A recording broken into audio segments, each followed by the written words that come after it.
இந்த பணக்கார நாடுகள் வந்து ஆழ்கடல் ஆராய்ச்சிக்காக நிறைய ஃபண்டு ஒதுக்கி அதெல்லாம் வந்து செஞ்சிட்டு இருக்காங்க. ஆழ்கடலுக்கு வந்து ரோபோ, சப்மர்சிபிள்னு சொல்லக்கூடிய அந்த ஆழ்கடலுக்கு போகக்கூடிய கருவிகள் இதெல்லாம் வந்து கண்டுபிடிச்சு வச்சுருக்காங்க.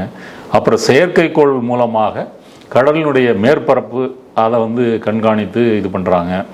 அடுத்து வந்து டிஜிட்டல் மேப்பிங், கடலினுடைய அடிப்பகுதியை வந்து டிஜிட்டல் மேப்பிங் மூலமாக கடலினுடைய புவியியலை கண்டுபிடிக்கிறதுக்கு வந்து முயற்சி பண்ணிட்டு இருக்கிறாங்க. எதிர்காலத்தில் இந்த ஆழ்கடல் ஆராய்ச்சி வந்து இன்னும் முன்னேறும், இன்னும் புதிய உயிரினங்கள் கண்டுபிடிக்கப்படும் அப்படின்னு வந்து எதிர்பார்க்கப்படுது.